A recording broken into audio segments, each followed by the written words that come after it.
Olá, tudo bem com você?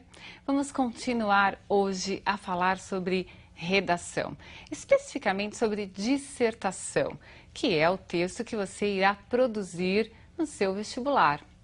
Lembre-se de que a dissertação possui 3 partes.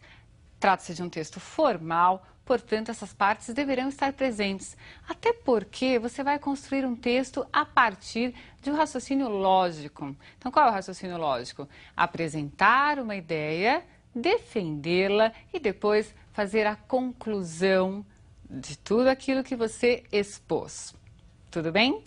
Como se chamam essas partes na dissertação, que é esse texto formal? Tese, desenvolvimento e conclusão. Já trabalhamos aqui, já fizemos juntos, não é? Algumas teses.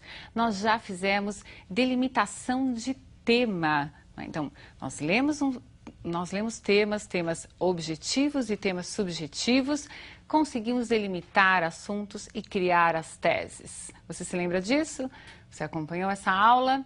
Muito bem. O que faremos hoje será argumentar. Quais são as formas de argumentação? Como você pode defender a sua ideia? Lembre-se de que tudo aquilo que você experimenta, as suas experiências pessoais, os filmes a que você assiste, todas as leituras que você fizer, né, leituras literárias, leituras não literárias, a leitura de jornais diariamente, a leitura de revistas, enfim, a sua observação, a forma de ver o mundo vai aparecer quando você escolher os elementos que colocará para defender a sua ideia. Então, a argumentação é baseada em seus conhecimentos acerca daquele tema proposto. Combinado? Nós utilizaremos uma tese. Qual é a nossa tese para se argumentar? Então, nós vamos falar aqui que a introdução da tecnologia na produção gera desemprego. Quais são as formas de se falar a respeito desse assunto? Veja a primeira. Utilize-se de fatos históricos. Lembre-se das suas aulas de história, das suas aulas de geografia, não é? Veja aí que nós fizemos uma trajetória. A relação entre desemprego e tecnologia não é uma inovação da economia contemporânea. Já durante a Revolução Industrial, no final do século XVIII, os operários protestavam e quebravam máquinas para tentar deter o desemprego e a redução de salários que a presença delas provocava.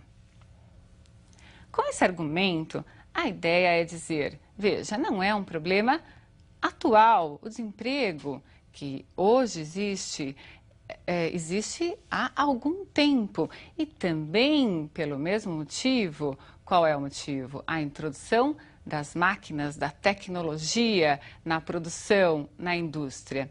Essa é uma ideia para o desenvolvimento. É claro que você pode discordar, né? Você pode ter outras formas de ver esse mesmo assunto, mas estamos partindo de uma ideia, a ideia de que essa introdução gera desemprego.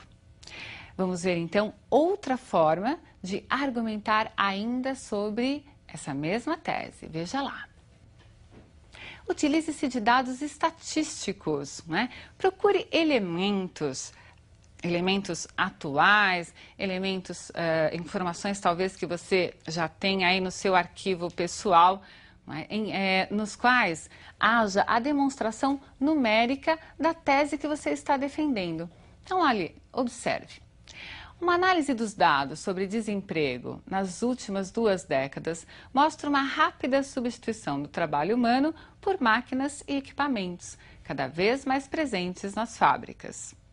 Os trabalhadores na indústria, nos anos 80, representavam mais de 40% do total de trabalhadores. Nos anos 90, este número caiu para 30%, dados que evidenciam a diminuição da oferta de empregos na indústria. Muito bem, se você pensar, né, no número total de trabalhadores na indústria existentes no país, essa redução de 10% é uma redução importante e considerável. E no texto, na nossa argumentação, atribuímos essa redução à introdução da tecnologia nessa indústria, né, no meio de produção. Entendido? Então, essa foi uma forma de argumentar a partir da afirmação inicial. Vamos relembrar qual é a tese. Leia novamente na tela para que você acompanhe os dois últimos tipos de argumentação. A introdução de tecnologia na produção gera desemprego. Veja, você pode então utilizar mais duas outras formas. Você pode utilizar mais várias formas. Eu estou oferecendo 4 tipos hoje para servirem de modelo. Então, observe agora qual é o outro modelo que eu estou oferecendo. Esse modelo é um modelo de argumentação por comparação. Quando eu falo que é um modelo, é porque você pode se basear nele para construir a sua argumentação aí na sua casa. Então veja, vamos comparar elementos. Essa comparação pode ser geográfica, social, cultural, enfim, trace elementos que você perceba que a partir da confrontação, confrontando um elemento com outro elemento, comparando, é possível você defender a sua tese. Então está lá. A situação do desemprego nas áreas industriais brasileiras não é diferente daquela encontrada em outros centros industriais do mundo, onde também são procuradas alternativas frente à elevação do contingente de desempregados.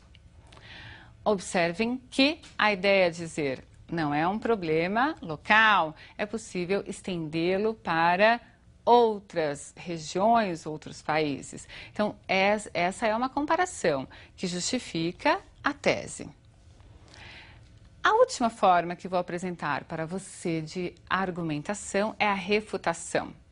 Para refutar, você vai precisar de habilidade, tanto na forma de escrever, na clareza na colocação das ideias, como também em relação ao conhecimento que você possui sobre o assunto. Veja o que é a refutação e observe se esse é um modelo interessante para você treinar e usar na sua redação. Lembre-se, estamos falando que a tecnologia gera desemprego. Vamos refutar, vamos duvidar dessa afirmação? Então, aparece aí. Podemos, entretanto, duvidar dessa afirmação. A economia norte-americana, centro da revolução tecnológica dos anos 90, registrou nesse período índices historicamente baixos de desemprego, o que contradiz o binômio tecnologia e desemprego. Observem que, para se refutar, eu tenho de ter conhecimento de causa, eu vou sair do lugar comum. Lugar comum quer dizer, todos afirmam que o desemprego está ligado à questão da introdução da tecnologia na indústria. E aí eu estou dizendo, peraí, não é bem assim, porque há pelo menos um país em que eu posso dizer o contrário dessa afirmação. Ficou claro para você o que é refutar? Então eu preciso ter habilidade, porque eu vou refutar e é claro que a visão no texto ela não pode ser unilateral, eu preciso olhar vários lados para que eu saiba fazer uma análise ampla do assunto. Aí sim o examinador vai ver que eu não só domino o assunto, como eu sei passear, digamos assim, por vários campos, formar a minha opinião e expressá-la por escrito. Entendido isso? Muito bem. Agora que você tem aí os seus modelos de argumentação, você vai tentar fazer a sua dissertação na sua casa. Vamos usar um tema que é um tema amplo, então você vai precisar delimitar o assunto para escolher as suas formas de argumentação. Primeiro faça a delimitação do assunto, redija a sua tese, apresente a ideia central e depois passe a argumentação. Tudo bem? Veja o tema. A religião e as guerras. O que você pode falar sobre esse assunto? Não é? A relação entre religião e guerra, quais são as possibilidades de tratamento desse tema? Delimite esse assunto, redija a sua tese, faça a sua afirmação central. A partir daí, lembre-se dessas formas de argumentar. Procure usar, então, dados históricos, procure utilizar dados estatísticos, procure utilizar comparações, enfim, misture até esses elementos que nós já vimos possíveis de serem colocados na argumentação. Entendido? Pense em aproximadamente 30 linhas, não é?